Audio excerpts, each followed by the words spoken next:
You're listening to SM Media, the #1 place for exclusive content.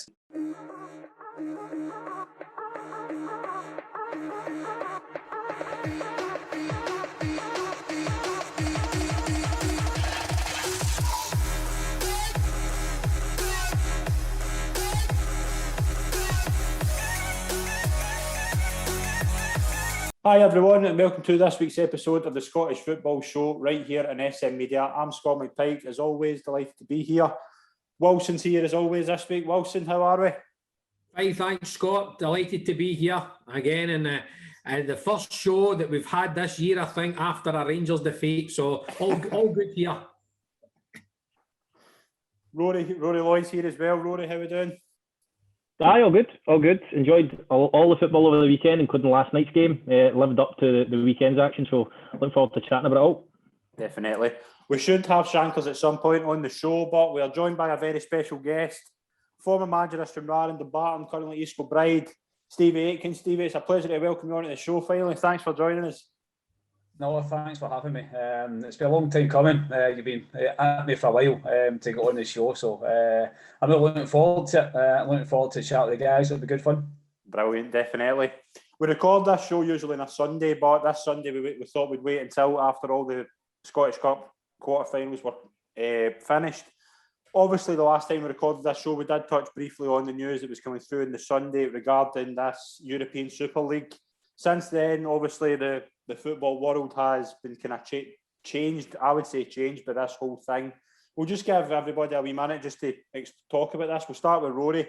Rory, did you think on Sunday when the kind of early conversation we had about this that it would go on to what it became?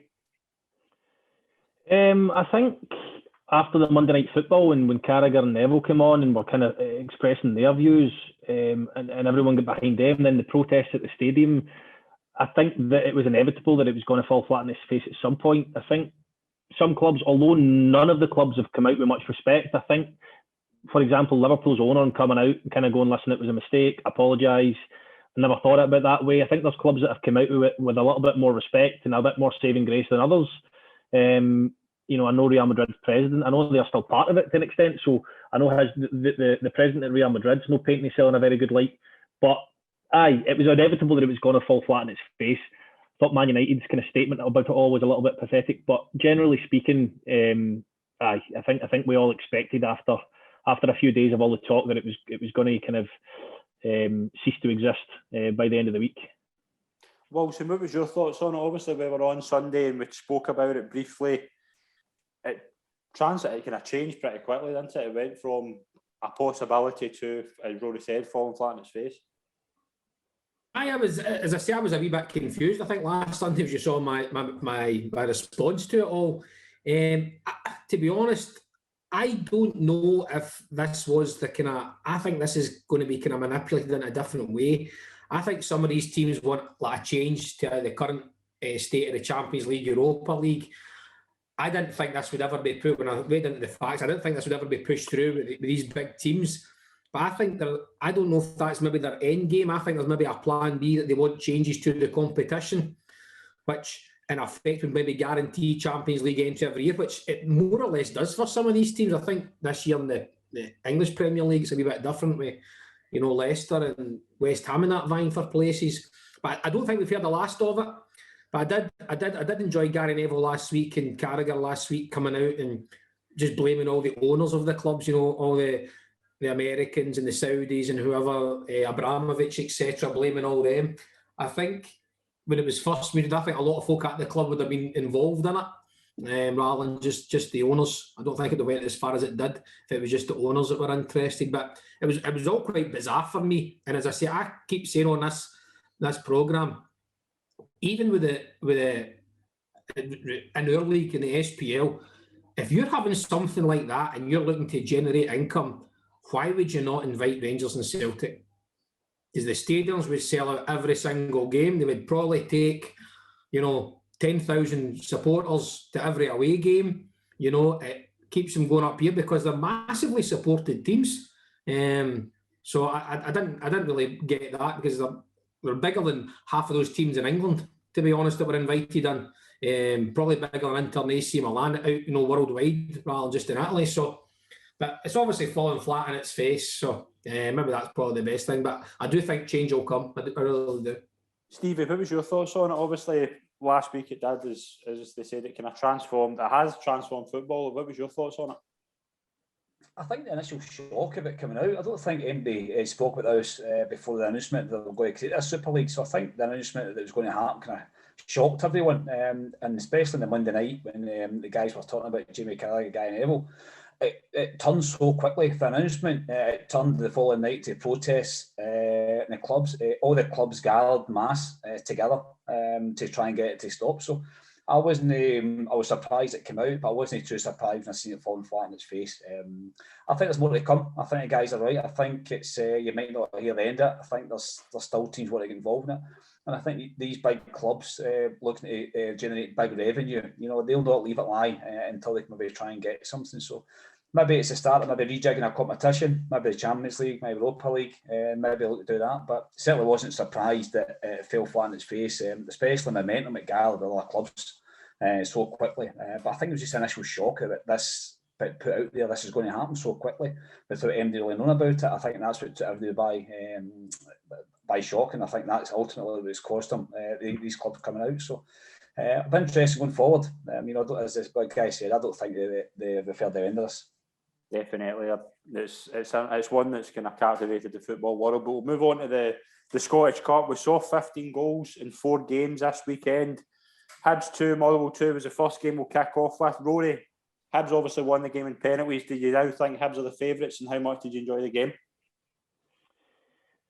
No, I don't think Hibs are necessarily the favourites. League form would suggest that they are favourites, but in one-off games, you can never tell who's going to come out on top. So I think it's very difficult I think it's very easy to put Hibs as your favourites, but the game was good. It had a lot of quality, some really good goals as well. It certainly had the excitement factor as well.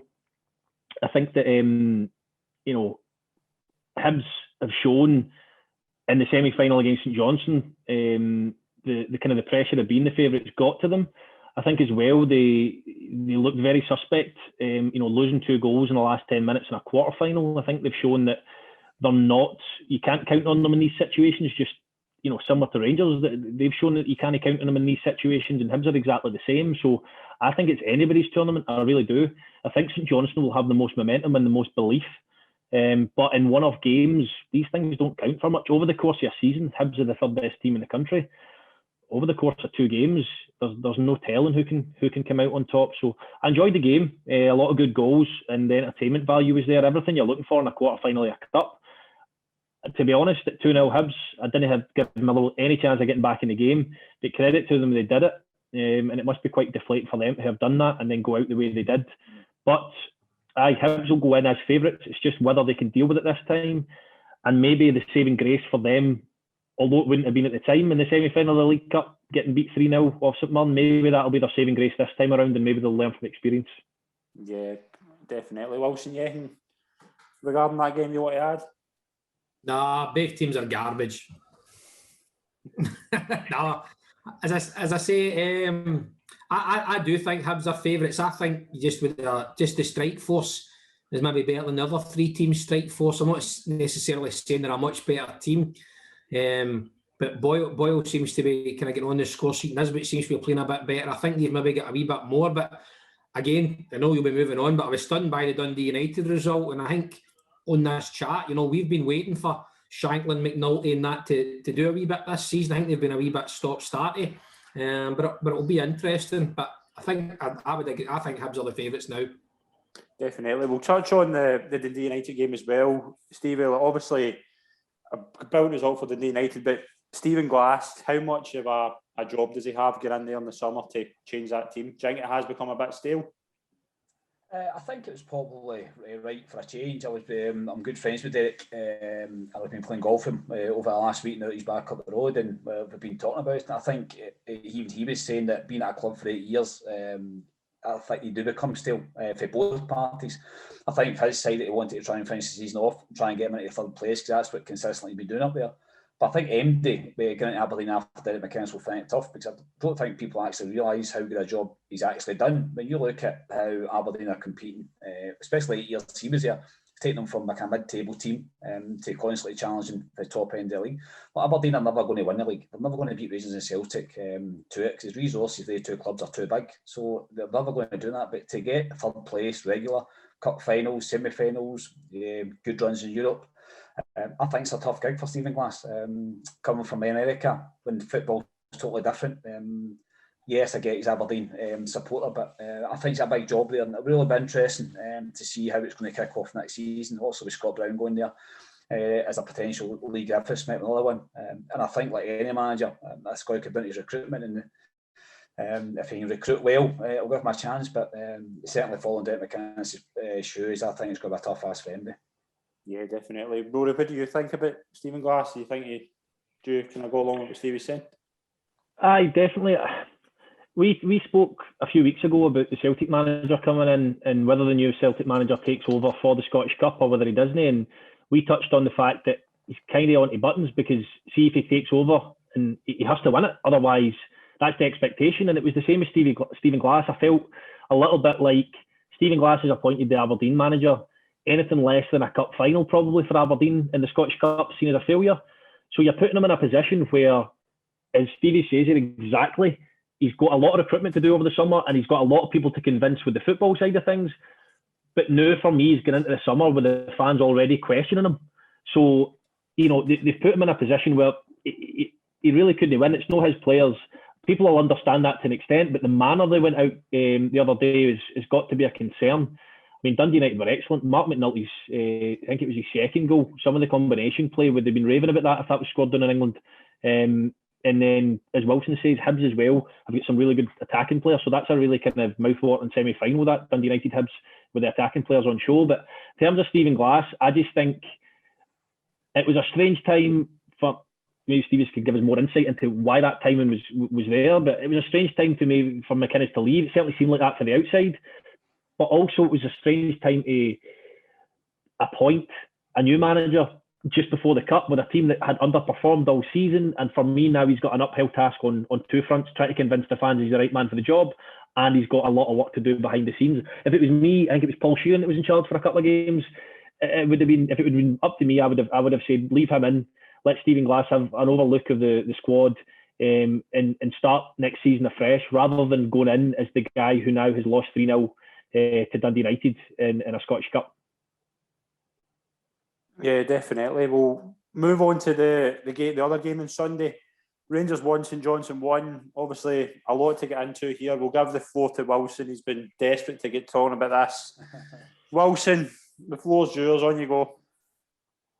No, not at all. I don't think. I mean, everyone was surprised by the result.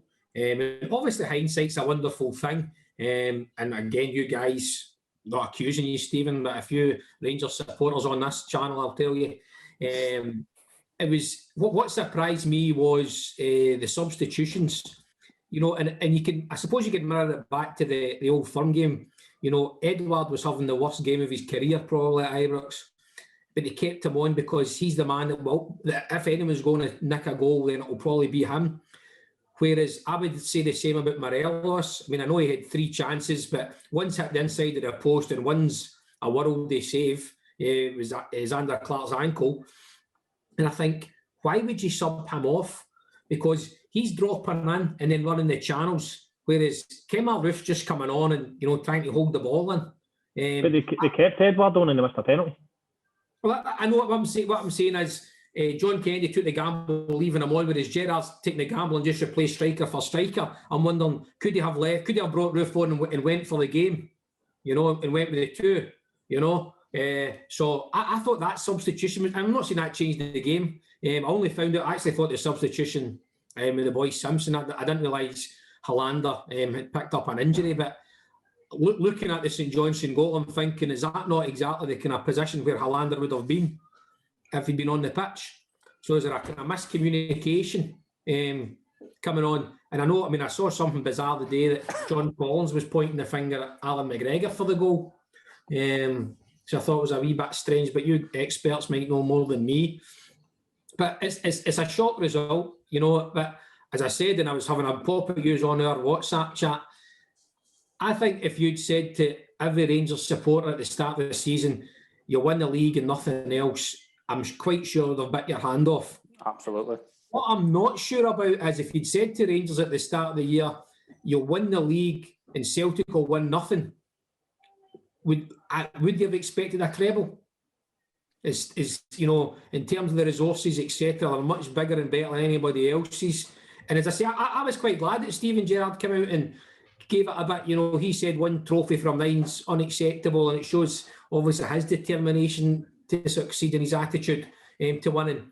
But as I say, again, I don't think you can criticise the job Gerrard's done, but I think there'll be big disappointment among sections of the supporters and the dressing room that they've only won the league this year with regards to how bad Celtic have been. Stevie, what's your thoughts on it? The game, obviously, we'll give St Johnstone a lot of credit for the game, and we'll touch on St Johnstone in a few minutes, but were you surprised by Rangers just how kind of flat they were? I thought it was probably the most disappointing performance of the season, I felt. Yeah, I think there's so much at stake. Obviously, the league had been done this 3 or 4 weeks previous to it, so I think everybody knew that the Scottish Cup was the last kind of tournament they're really focusing on. On the game itself, I thought St Johnstone, to be honest, were always in the game. I don't think, sitting watching the game, I thought Rangers were really comfortable in it. They'd missed some good chances.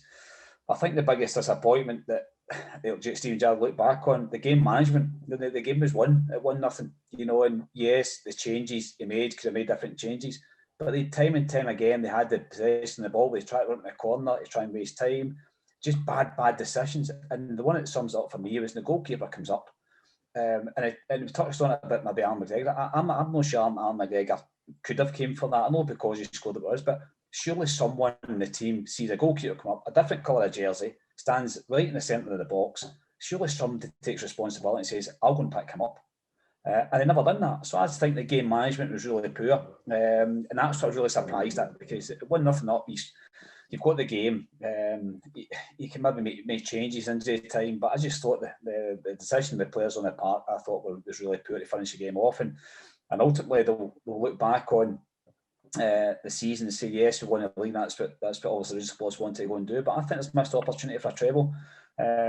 You can look back at the St Mirren game in the League Cup, they never really played well that night, and again in Sunday. But listen, credit to St Johnstone. I said throughout the game, I thought their shape, the way they played, they attacked Rangers, and they deserved it. You know, you could not say they didn't deserve to go through. You know, so they'll be disappointed.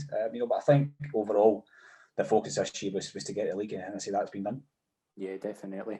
Rory, anything you want to add about the game? What I will say is, I don't think this will be a popular opinion with you. I've been quite a big one in saying that, especially with the kind of the leagues that Celtic won, there wasn't a lot of competition. And as I touched on earlier, over the course of a season, I do believe that. But I think it does. I think this season puts Celtic's achievements of the cup domestic competitions over the last 4 seasons into perspective. You know, Rangers have been by far and away the best team, but on any given day you can get beat. Celtic went 4 years in domestic cup competitions without losing a game and lifting, you know, four League Cups and 4 Scottish Cups in a row. So I think this season puts that achievement into perspective even more with how dominant Rangers have been. Yet on any given day you can lose a game of football. So I was obviously, as a Rangers fan myself, disappointed a little bit last night. But I think as disappointing as a season as it has been for Celtic, they're probably looking at that going, or certain sections of their supporters are looking at it going, well, you know, a lot of people have said for years there wasn't any competition. Well, this year when Rangers have arguably got no competition, they've not managed to win anything but the league. So I think last night showed how difficult it is to win these cups. But you don't think though, like as well, like as Wilson said about the 4th League Cup, the 4. If you'd asked any Rangers fan, do they want to win the league this season? Of course they did. That was the number one objective. But we're all Scottish football fans. If one of the Old Firm get put out a cup, you expect the other one to go and win it. Absolutely, that's what I'm saying. So I think it just shows how difficult it is to do it still. You know, that's twice now Celtic have been out and Rangers have put out, and Celtic did it for 4 years in a row where they won both cups. And I think a lot of people have, including myself, underestimated that, and I think it opened my eyes last night in the St Mirren game early in the season to just how difficult it is to win these cups, regardless of who you're playing against. And it's a fact as well that you've seen that game already this season. Rangers scoring against St Mirren with Stephen Davis. Stephen Davis scores, and I think the Rangers players think we've won. Doesn't work like that. But as Stevie said, how do you? And that's something now. Again, you all say, "Oh, he's having a go at Rangers again." You'll all think that, but it's something I've discussed with a couple of my mates that are big Rangers supporters. Is there a different mentality at Rangers? Because you've seen not how poor's the wrong word. You've seen how they've kind of progressed as such, but they've fell up short in the last few years. And see this year without the punters being there, is that kind of release for some players? Because you disagreed last night, but Tavernier gets pelters from the punters and has done up until this season because they're not there. And now he said this season, as a right back, he's been absolutely outstanding, And I just wonder, is there a different mentality? It's the pressure of playing in front of 50,000. I think it flies in the face of that opinion, though, the fact that they have been knocked out the cup. There was no fans there last night. There was no fans there against. I'm just saying, that has it changed the kind of mentality because they've ripped the league up to bits? Are they expecting just to turn up and beat teams now?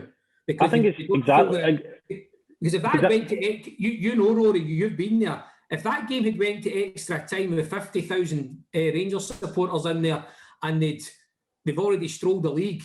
Would the pressure have been a lot more than it was? They still didn't win, and there was no support. I think it just boils down to exactly what Stevie said there. He said, see at the end there when Xander Clark comes up, every defender in kind of big midfielder would have a man. It takes a striker or a winger or whoever has to got a man to go, I'm going to take responsibility here and I'm going to come in and mark somebody, or I'm going to switch with one of the centre backs who've got the smaller. I think it's game management, exactly as Stevie said. It's not even that as well. It was the fact that one moment. Even like I think you can take great pride that it's the only guy in green that scored at Ibrox this year. Now you look at it that way, it's a pretty bonus. But you're making that point, Rory, and it's keen. Like you're talking about game management as well. Rangers, Kamar roofed the ball in the corner with a minute to go. How do you end up conceding a goal for a corner? That's game management, in my opinion. I'm not just blaming Kamar Roof.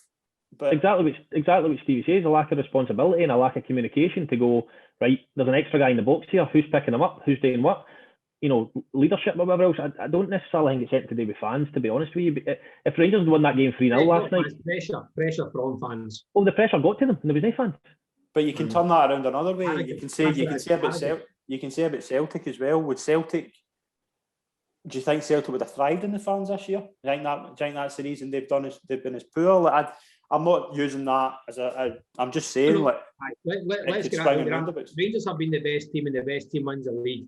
What I'm saying is, another example you could use, I know it's not Scottish football, look at Liverpool last year, to Liverpool this year. I think that, and I even think Kilmarnock sometimes, some of the times, and I know we had maybe better players, better manager, etc. at the time, but some of the games where we played the Old Firm at Rugby Park, you're thinking, we could actually win the day. It wasn't like, we're going to hope we keep it down to 1-2-0. And there's that belief in the fans. The fans breed it. And you guys have played at opposition grounds where you think, well, the punters are worth a goal a start, 12th man, etc. All these analogies. But as I say, I think Rangers have benefited from not having the supporters in because, let's be honest, Old Firm fans are critical after 20 minutes if you're not a goal up at least and playing the other team off the park. But I agree with that because you've made that point there, but you went on Twitter after the game and you would have thought Rangers' season's been a failure just on that game. Rangers have won the league. Rangers have won. That was the target.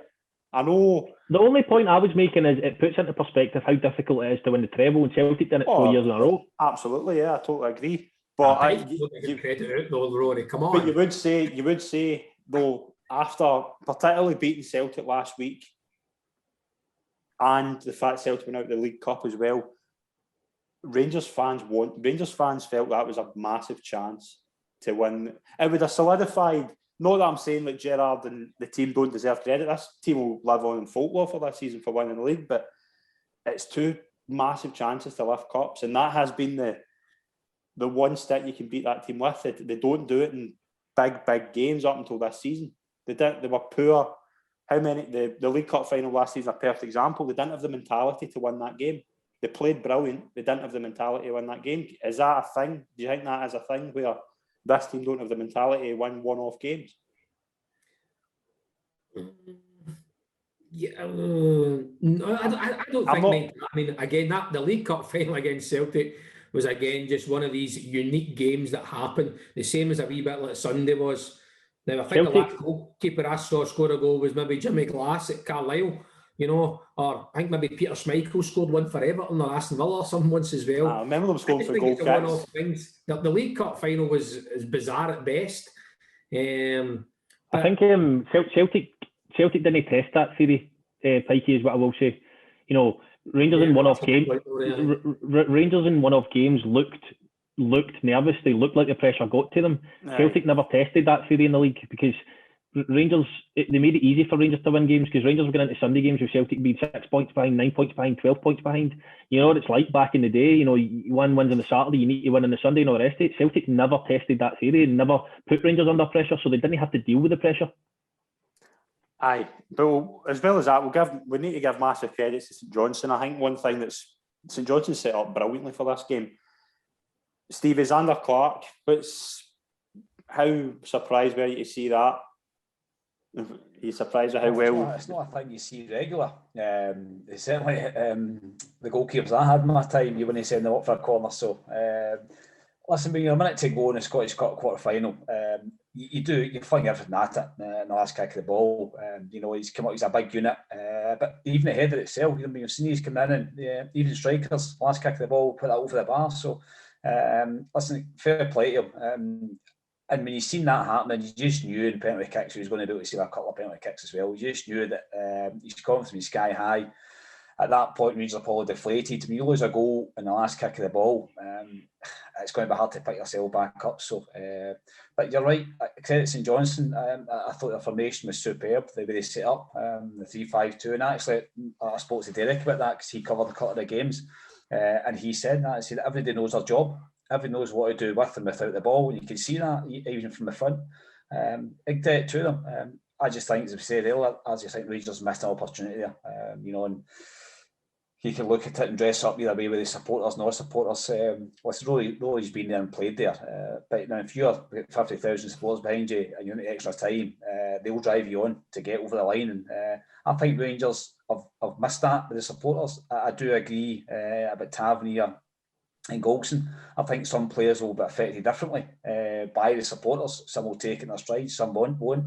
You know, but I think over the piece, we're talking about the Rangers in the league campaign. They've been superb. They've got noses in front and never took the foot off accelerator. Any times that Celtic slipped up, Rangers won. And that, over the years, especially the last 4 or 5 years, it was the opposite way about. You know, so the Scottish Cup. We'll look at the 4 teams left.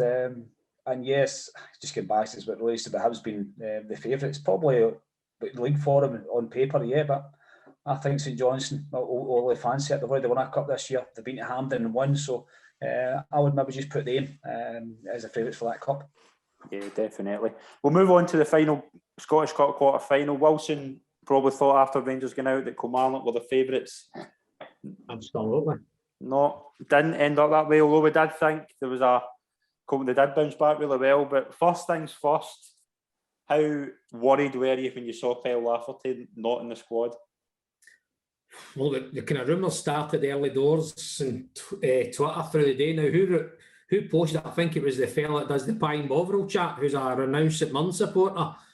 And I thought it was a wee bit of just hijinks. And then when I heard he was injured, the kind of word we were getting was, you know, he would miss tonight, but he'd be fit for Saturday, which again, the league's are bread and butter. We need to stay up. But again, you know, obviously he's missed because he's an outstanding player, but Kelly still scored 3 goals, you know, which was a good sign. The guy Oakley come in, did well enough. I know he's maybe not much as a goal threat as Kyle Lafferty, but again, I mean, at 2-1, you think, can you see it out? And you lose a late goal. And then I didn't think either were penalties. The first one's a penalty. We've got out of jail here. We've got a penalty for nothing.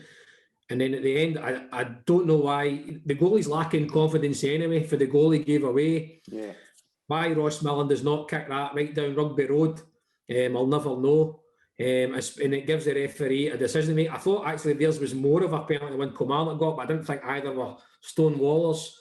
And then, as I say, your lottery at penalty kicks, it was quite a high standard of penalties, to be fair, I thought, apart from Rory McKenzie's. But I mean, I think any team, any of the teams that have been disappointed at going out, knowing that Rangers and Celtic were already out. But as I say, I'm taking the positives from it. 3 goals without Lafferty, but if Lafferty's going to be out, as kind of folk are murmuring for the season, then that's a massive worry, because he's come in and done really well for Kilmarnock, scored a few goals. But again, the focus now is about staying up. You can forget the cup. You don't have to maybe protect players or rest players now. It's full on 3 massive games coming up. But as I say, it was disappointing. I thought, I didn't think there was anything wrong tactically or anything.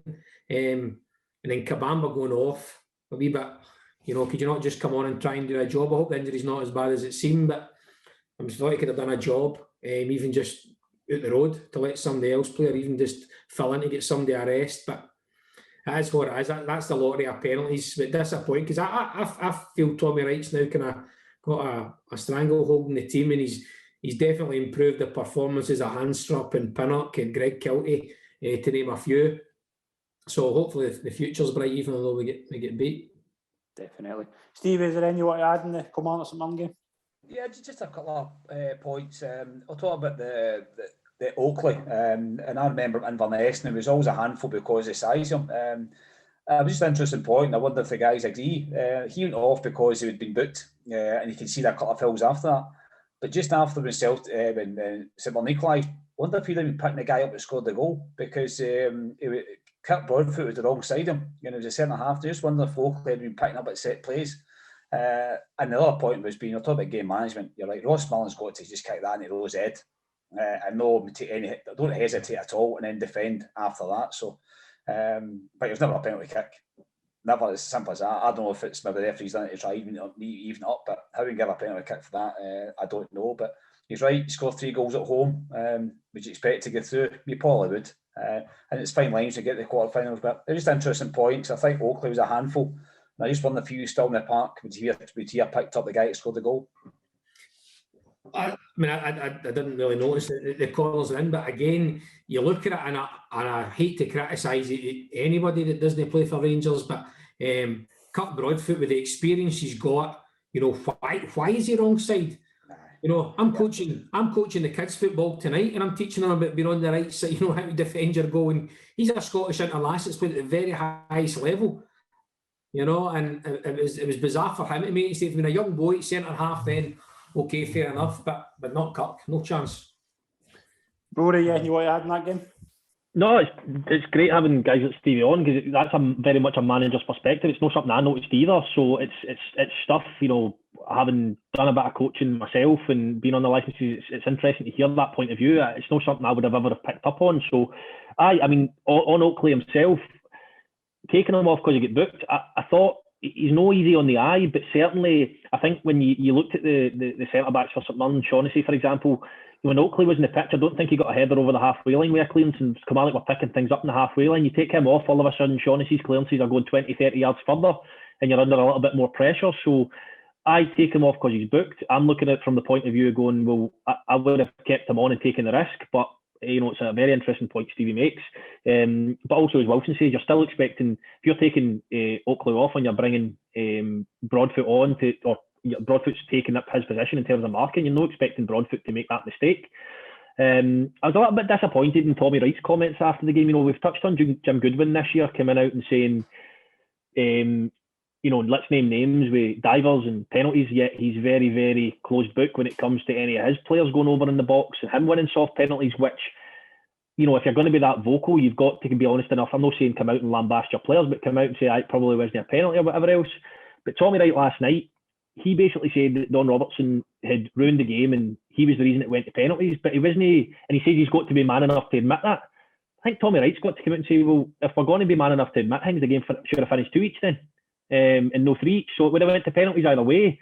So to say that the St Mirren one wasn't a penalty, but then totally dismiss the fact that you got a penalty that probably wasn't. It seemed a bit strange to me. But the game overall was really entertaining. The one thing that would drive me mad, and I agree with Stevie and Wilson, that it wasn't a penalty for someone, and I hate cliches in football, but why is the goalie giving him a decision to make? How did he not catch that ball? Like, he's come out, he's timed it perfectly, catch the ball, don't give the guy a decision to make. I disagree. I think Millen does fine. I should, in hindsight, clear it because the keeper can't do his job, but the keeper's got to catch the ball. Ross Millen gets himself between the attacker and the ball. He shields it. It's clear what he's doing. The keeper comes off his line. He gets there, and he can't catch it. And I just think that, for me, is the goalie's fault. I'd be looking at that, and I'd be raging if I was Ross Millen, because it makes him look terrible when I don't think it was actually that bad a mistake. But overall, I'd be surprised if Danny Rodgers isn't between the sticks for the relegation showdowns. Yeah, definitely. We'll move on to our special guest, Stevie Aitken. Stevie, obviously you started your playing career, featured good spells at Morton and Stranraer. How would you say you did as a player? Average. No, listen, when you leave school at 16, Rory will tell you, you always want to go and play a professional football. That's the dream. And I joined Morton at an early age through the YTS scheme there, signing my first pro contract at 18, and fully enjoyed being a footballer up in the morning, going to train. Looking back now, did I do enough? I probably didn't do enough. I probably was just one of these guys that done enough at training just to get by, and that's all we always say to players, like, you need to do more than that. And Derek McCann's a perfect example at Morton. That's why he has moved out to Rangers and had a good career playing.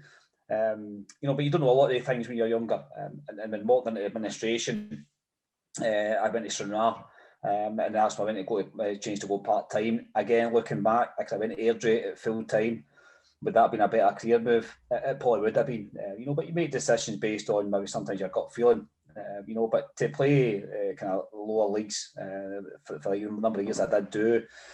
I managed to get up a number of games I did play, and I must have been doing something right. And then obviously you move into management with Stranraer. Was there pressure on you because obviously you'd done well there as a player? Like, do you feel that pressure when you obviously take the manager's job there? Yeah, I think when you take a manager's job, there's also no pressure.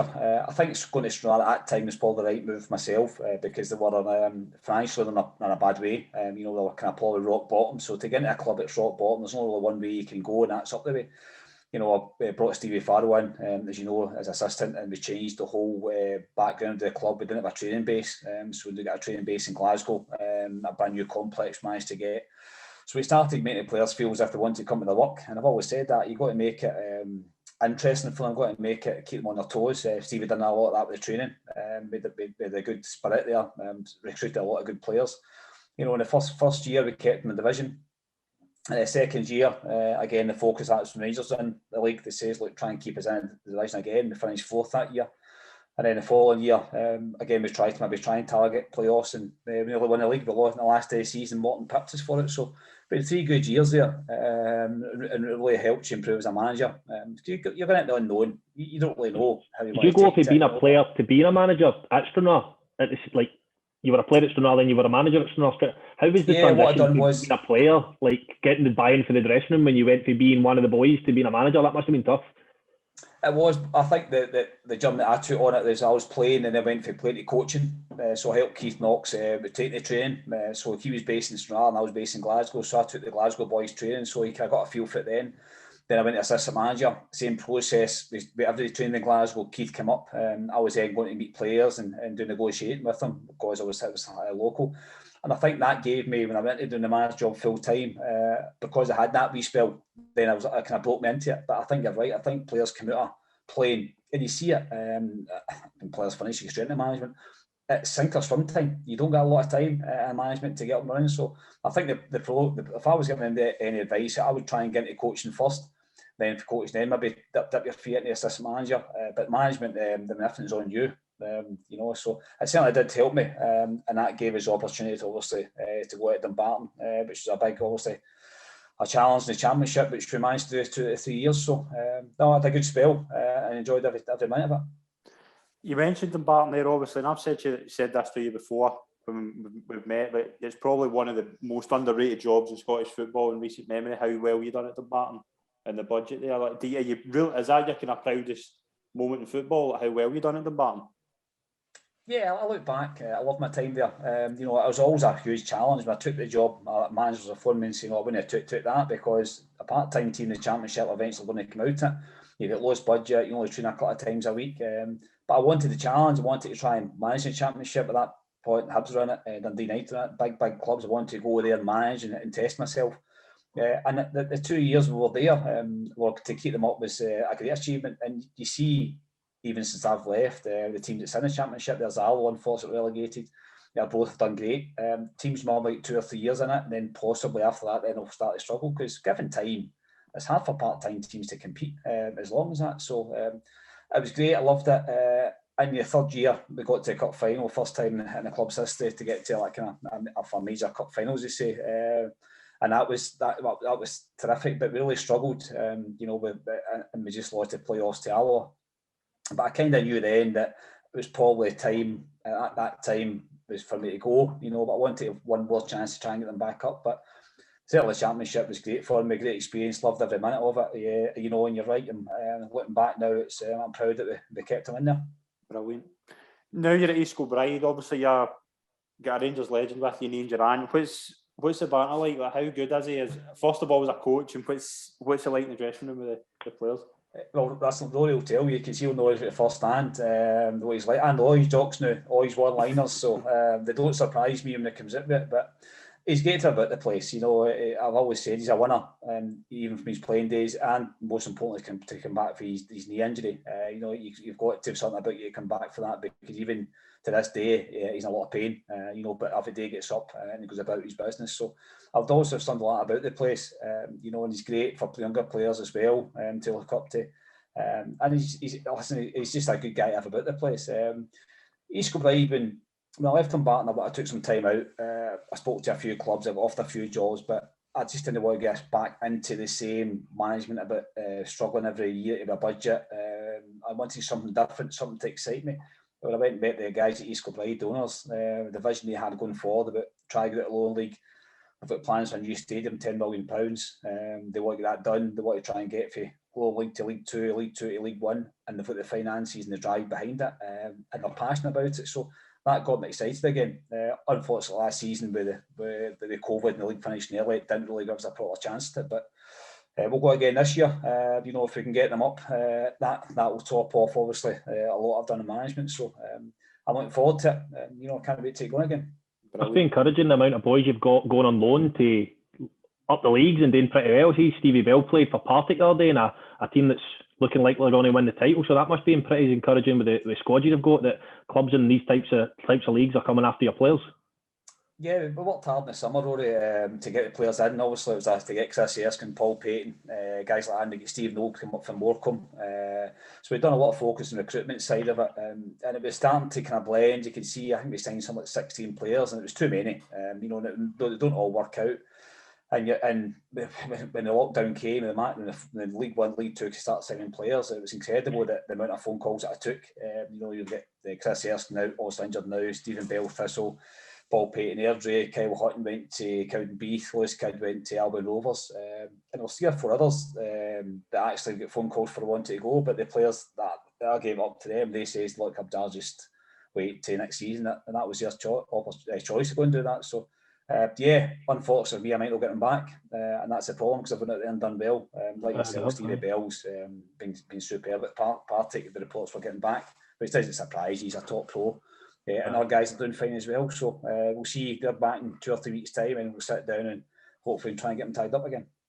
Definitely. Rory, you obviously played under Stevie. What's your memories of Stevie as a manager? Just kind of the thing which kind of resonates with me is exactly what you said there, just making it a good place to work. I think they had a good blend, the gaffer and Durante. Durante was great for team spirit and how he was around the place, and Stevie had you in as well at some point, who was Jim Duffy's assistant at Morton, who took a lot of the training, and Stevie was kind of the mastermind behind it all, and then you had Durante getting the boys going. So it was really good. Just interesting to hear him talking there about kind of the players he's got at East Kilbride and probably the expectation level, because going into that season, that expectation level was there for us. We'd all went to Dumbarton. When I say us, it was myself, Ross Forbes, a few boys around that particular time who, put probably pressure on the club to be favourites to go up. On a personal note, I struggled massively for a number of reasons.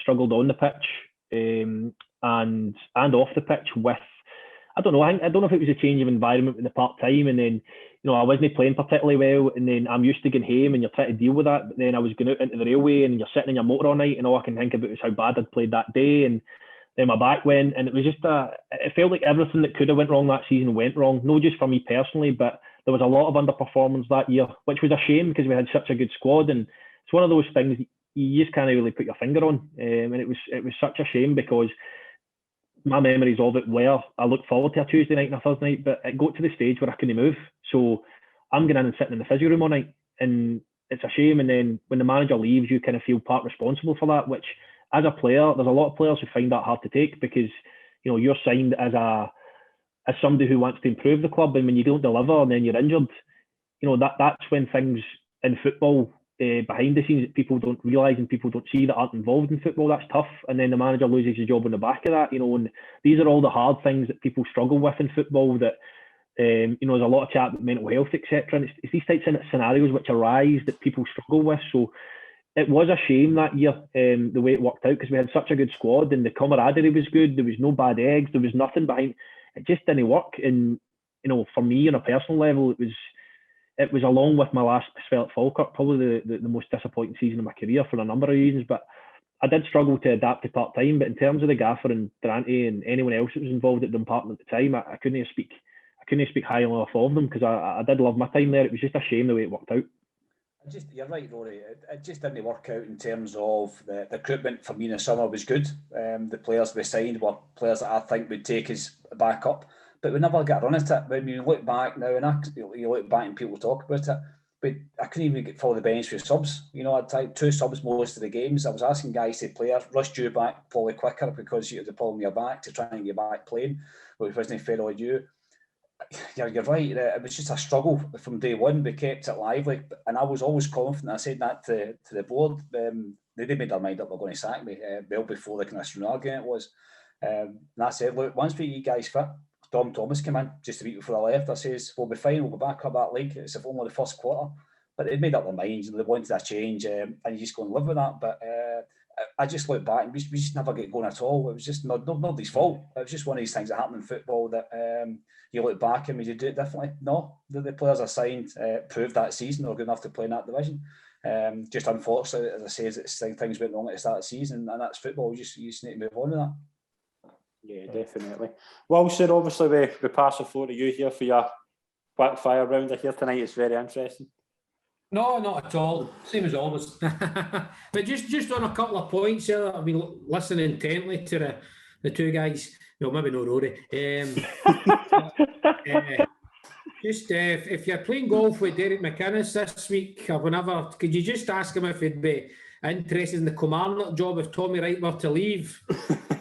I'm meeting him on Thursday for a game, so I'll certainly do that for you, no problem. Just drop it in there because I'm a big fan of his. But I know he kind of wasted his career going to Rangers, but I fancied him for when I heard he'd left Aberdeen and Kelly were looking for a manager, I would have liked Derek McInnes to come in. So just drop that and speak to his agent and that as well. What he actually said was he wanted Peter Livencran, so don't let him kid you. I've got the recording. No, it's not what I said. It's not what I said. Pikey, is that what he said? Pikey, is that what he said? I would have liked him to think outside the box and maybe go down a route like that, is what I said. I keep saying I don't want folk on the manager or merry-go-round. I want something a wee bit different. That's when Lovencrantz and Kevin Toms come into the equation. So watch the recordings back, Stephen. Don't listen to him, pal. Anyway, so we absolutely loved after 3 seconds you've dropped a big name in Derek McInnes in, and that's what we want. We don't want Stranraer players and Morton players. We want big hitters, big names, Ian Durant, etc. and these answers. Okay. All right? Yeah. Right. So we always ask the same first question, Stephen, to get you going. And it's got to be first honest, open answer. Right? Right. So Messi or Ronaldo? Ronaldo. Was Rory Loy a wage thief at Dumbarton? No. Who was your idol as a kid? Davy Cooper. Oh, that's a good one. Chris Aitken or Stevie Aitken as a player? Oh, it's Chris Aitken all day long. Will Morton get relegated this year? I hope not. No, it's on the fence. Can I get away with that? Can I get away with that? I'll give you that one. Best friend in football? Brian Reid. VAR or no VAR? No VAR, 100%. Gaza or Durant? Gaza. Sorry, Durante. I told you, Ian. I told you they'd say Gaza. I said you should have put in McInnes and no Gaza, but you want anyway. Stevie Aitken or Stevie Farrell, best manager? Oh, Stevie Aitken all day long. Kelly or Air? Kelly. Oh, yes, I should. 100%. Absolutely delighted. What team do you hate the most? Oh, St Mirren. Oh, that's super. Rory's a big fan as well. That's super. Right. Who's the best player you've played with? Probably Derek McInnes just out edges Yanni Lindberg, the Finnish international player in Morton. Don't you remember him? Aye, yes, aye. He was superb, but Derek McInnes was a step above. Maitland Allen Mahood. Touch and go. I think Hoody's injury at the time maybe hurt him in terms of where he was going to go. Didn't really come back for his cruise ship, although he did go to Quart and done really well. But I think he was maybe tipped for the top right at Nottingham Forest. Great lad, great guy, and probably should have played higher up. But I think that injury probably held him back. But I think Derek just had that wee bit about him more than anybody else. Well, they played for Kelly. Can you get much higher? I mean, no nursery, can he? Best player played against? Paul Lambert. Oh, that's a good one as well. Worst player you've played with?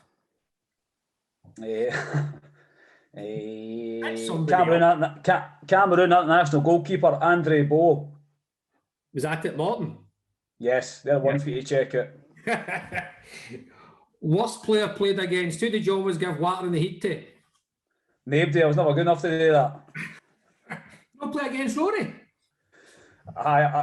He was at St Mirren and I was in Dumbarton, and that's when St Mirren, we thought we had them for they were doing it kind of bottom of the league. Jack came in, signed all the guys, and they minded up finishing above us. So they gave us a bit of damage, to be fair to him. I think that's why I wanted to go and sign him. So he wasn't a wage thief at St Mirren like he was at Dumbarton? No, that's it was an honest pro, an honest guy. So no, he said there's a few out there, but he wasn't one.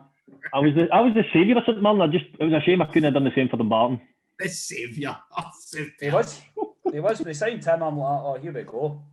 I was trying to get somebody in loan for, I can't remember what club it was from. I'm thinking I'm doing no bad here. Then St Mirren going and sign Rory Loy, and I'm like, oh, do you know what it was?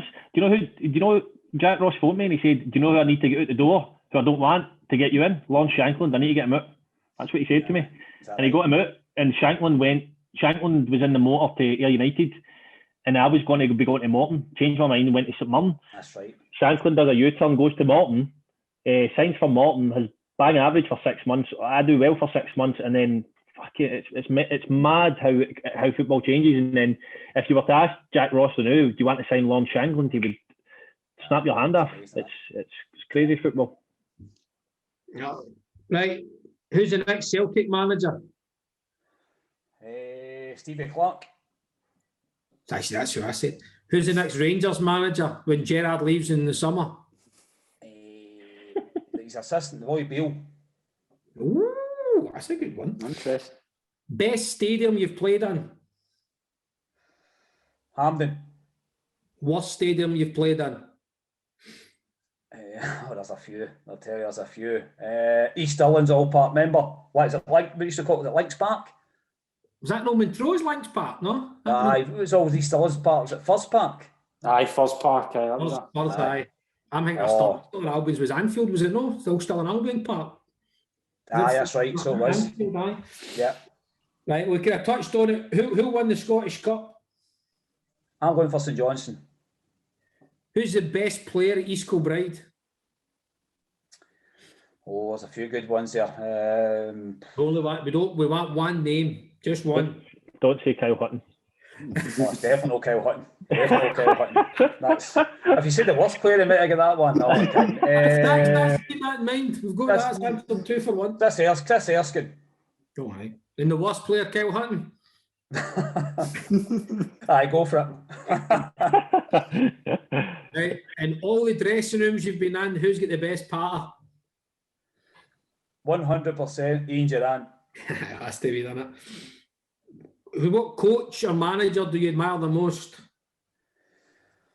I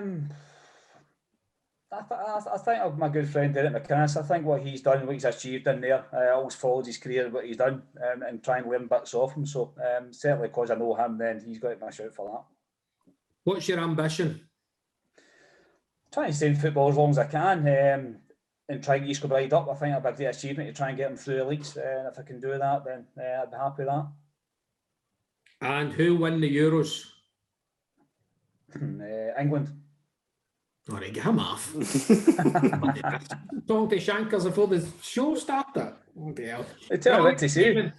That's superb. But he's an England fan, him. That's very good. Can't believe you picked Gaza though before Ian Durant. Don't tell him though. Don't tell him. Brilliant. We've got time for a few fan questions. This is an interesting one. I'm glad Stevie's on to talk about this. What is everyone's views on Brecon potentially getting out the playoffs again? Stevie, what's your kind of thoughts on that? I know it's kind of up in the air. I don't know if there's any news in the past couple of days that I haven't heard, but as things stand, like, what's your thoughts on it? I think the stumbling block being is the amount of games Brewers played. I think Brecon are quite happy to play the playoffs, certainly against Celtic Hearts. But I think the stumbling block has been that Brewers only played 3 games. At the start of the season, all the clubs agreed that if it is cut short with COVID, then the playoffs will remain in place. The stumbling block has been we started at the time we were told to start. The Highland League didn't. Highland League refused to play to start until the supporters were coming in. So they didn't actually start playing until it went to kind of tier 1, and that's why they played 3 games. So do they deserve after 3 games to in a playoff? They probably don't. The Celtic Hearts played the games they're asked to play, so I think they deserve that. But if they don't have the playoffs, what's the point in a pyramid system if they can't actually get that? Listen, if I'm Brecon City, I'm going to challenge that all day long. 100% going to do that because I think you've got to look after your own club on that. 2 years in a row they finished bottom of the league, they deserve to go. Yeah, they probably do. They probably do that. But what we've been told over the last couple of days is it's in the hands of lawyers now. If the lawyers say it's got to get played, then Brecon's going to go ahead and play the game. But I think that's the stumbling block is the minute against Brora played. Wilson, what's your thoughts on that? Again, it's so difficult. Our lifetime, hopefully, we never experience this pandemic ever again. But sometimes there's just kind of unique situations in life, and things, unfortunately, will probably a game of football is going to get played out in a courtroom, which I think is sad in itself. I totally agree. Is that not twice Celtic Hearts have been stitched up? Did they not? When the league previous as well, I didn't go up again. So I think from that point of view, then it's disappointing. But as Stephen said, if you were Brecon City in another year to try and stay in the league, then you'd be going all guns blazing for that. But again, I do have sympathy for all these things that have been affected by COVID, and it's, as I say, but again, I don't know the kind of legal implications of the Highland League refusing to play as such before punters were allowed in. Find that a wee bit strange. I think we would. Imagine, for example, Rangers decided that or Celtic decided that. Yeah, we're not playing at the start of the season. To the clubs, what they've done was they put it out there. So that's the only league would you play? And we said, yeah, League 1, League 2, yep. They put it to Highland League, are you going to play because there's no supporters let in? They said no. Their revenue is generated with people coming through the gate. So they said no. When they touched Tier 1, as did Stranraer, they had supporters in for 1 game. So once they touched Tier 1, they started playing, and that's why they got the 3 games in. So the argument being is, like Kelly said, well, we played when we asked to go and play. You turn and says, no, you're not playing until you let supporters in. So I think the easiest way out it maybe keep them all happy was the reconstruction. So Rangers, Celtic, Colts in, 2 Highland League and 2 Lowland League, and that keeps Brecon there. I'm led to believe that will probably go to a vote, which will probably get knocked back. So you're right. You don't want to see anything getting judged or decisions made and the lawyers getting involved in it. But I think, as you said, touched on it, this pandemic's just changed the whole aspect of football, what's been happening. You've seen it last year with teams getting relegated to games in hand. So who knows what's going to happen, but somebody will not be happy, because if Kelly Hearts don't get a chance to go back up, where do they go? That's 2 years in a row. Definitely. Rory, is there any way to add on that? No, Stevie's probably definitely, without doubt, the best guy to ask about that. I think Brecon finishing bottom twice in a row, Kelly Hearts finishing top twice in a row as well. But I mean, it's been unprecedented this year. We're always almost making rules up as we go along, because there's been no rules invented for these types of situations. So it's difficult to criticise anybody for coming up with a decision, because it's going to affect somebody. It's going to, I heard Craig Levine talking on Monday night about how it affected Hearts, and that makes him very against certain things, whereas if it affects you the opposite way and positively, you're very for it. And it all depends on which club you're for. And Stevie's absolutely right. You're going to back your club, and you're going to do what's best for your club. And Mick Payton at Brecon will be doing that, and all the guys at Brecon will be doing that. So, it's an impossible situation, and it doesn't matter what happens, it's not going to be fair.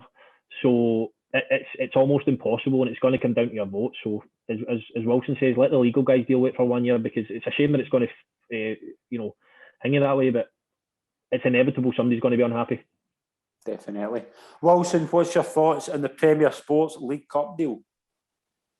I didn't read it. I don't subscribe to Premier Sports, as there's another broadcast company that rips me for over £100 every month that I won't name.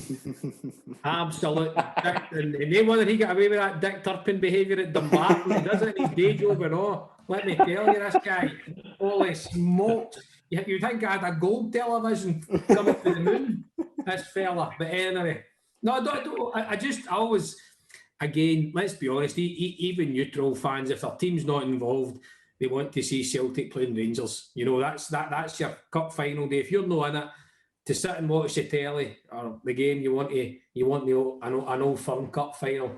And I think Premier Sports have been stitched up a bit this year with both Old Firm teams. They're keen on board though. We're watching reruns of Take the High Road and be Hibs the cup final, So I'm not interested in Premier Sports unless they give me a free subscription if they want. Rory, it's going to be known as... Can I just ask one more question, Scott? I don't know if you're going to touch on this. I read today that the Euros squad might be increased from 23 players to 26 players. Has that been confirmed? It's not been confirmed, but I think it's inevitable, because I'd like to ask our special guest and Stephen if they've got any... I mean, Stephen, we had a previous show with Hamish Husband from the Tartan Army trying to anticipate or guess what the squad would be for the Euros. But obviously things have changed. For example, the emergence of Nathan Patterson, blah, blah, blah. And we can pretty much believe the general consensus was that Steve Clarke is likely to remain loyal to the guys that possibly got him there, even though I've got a few I wouldn't take, to be honest. Do you think if he's increasing, and I know, for example, I think we agreed that Ryan Jack would be there. Don't think I had him in my squad, but anyway. But obviously he's been injured, unfortunately. So there's a few spaces now. Do you see any massive surprise packages now? The size of the squad's increased, and I'm asking that to all of you. We'll go, Stephen. Well, first of all, it was 26 players. I've never had 26 players combined with 3 teams. So I know that is for a start. That's because Rory had the wager 9 of them. You go that problem is that. I think you're right. Steve Clarke's going to be loyal, and rightly so. I mean, it's the first time we've qualified for a major tournament for a number of years. He's not going to change much to it. I think Nathan Patterson, because he's emerged, and we've not really blessed with another right back apart from the boy O'Donnell, would he probably get in? Yes, if it's extended. If it wasn't extended, then I'm not sure he would have got in. So I think that will certainly help him. Is anybody else jumping out there? I'm not sure there's anybody else jumping out. I think the squad's probably set in stone what it is, maybe bar 1 or 2. So that'll be interesting. But I'm with you. I think Stevie Clarke's a loyal guy and will stick the ones that they've got. What do we think with Ryan Gold? I know his name's come up a bit with Scotland fans. Obviously, I can't imagine if Wilson's not watched Premier Sports, he'll not be watching Ryan Gold. But do you go more for creative players, or do you kind of bring in a few more defenders to kind of give you that option? I think it has to do with the fact there's going to be 5 subs, so there are going to be more players coming on than usual. So I think that is why it's getting added to 26. But where do you think the priorities are for the kind of three spaces, Wilson? Again, I said on this, and there's a few guys that I don't think I had Shankland, McBurney, or Nisbet in my squad. I'd went old school, and I think Lee Griffiths and Stephen Naismith can offer a hell of a lot more than those guys. I know they're a lot more senior in years, but again, I don't think we're blessed. I think Che Adams is a find, so I'd imagine Che Adams and Dykes would be your kind of 1 and 2, first two, and then. But I think maybe the likes of Griffiths and Naismith in and around a camp with young boys. I think now with 26, I think Billy Gilmer will get in the squad now. I think he might be one that may squeeze in, but as I say, we're so kind of blessed in some areas and then really struggle in other areas. And I think that's where, I made the point a few weeks ago, Stephen, I know I was kind of being flippant, but I think, since they've qualified for the Euros, I think someone like Ryan Christie's in effect played his way out the squad with how poor his performances have been.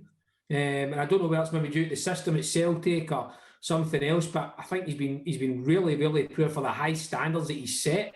And I think that when you get McGinn and Armstrong, McTominay, I don't think there's much space for any more midfielders. I think he'll be looking at maybe an extra attacker.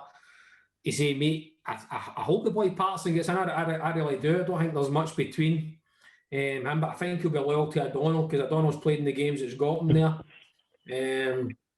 I just thought with the extra, will he be brave? I don't know, maybe brave's not the right word, but will he take a Nathan Patterson, a Billy Gilmer, and another young kid, or youngish player, rather than going with what we've seen so far?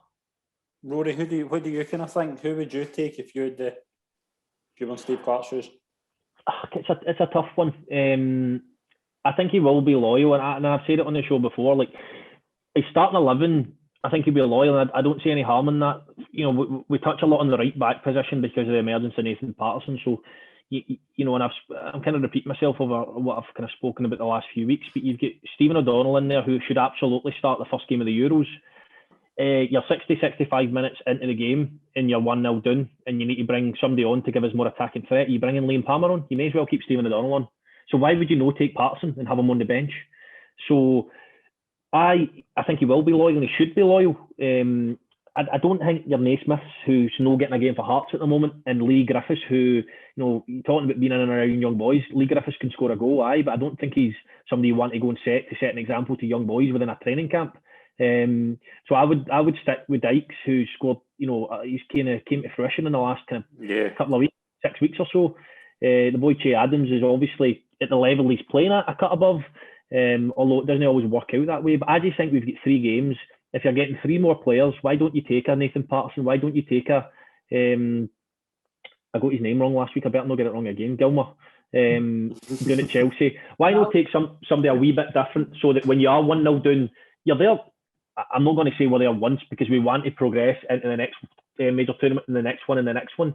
I just think you would majorly regret it if you went there. You're starting 11. Why not have these boys on the bench? What are you going to lose if you're 2-0 down to England by bringing them on? You're going to lose nothing by bringing on Nathan Patterson, but you lose 3-0 instead of 2-0, as opposed to bringing on Liam Palmer. I take a gamble with your subs. Have your mainstay, your 15, 16 players, but see if you're getting an extra 3. Take somebody a wee bit different, and see if it is Ryan Gold, then don't just take him as a spare player. Take him and throw him on for a game, see what he can do. I just think we've waited so long. Let's not come away from it going, we tried our best not to get beat. So I would like to see him being loyal to the players that got us there. Don't get me wrong, I would take Al McGregor in a heartbeat over David Marshall, and that's no slant on David Marshall, believe me. But I agree with what Stevie's saying. I think he will be loyal. I think he should be loyal. But looking past the starting 11, I would be looking to introduce something a little bit different. I don't want like for like on the bench. Definitely.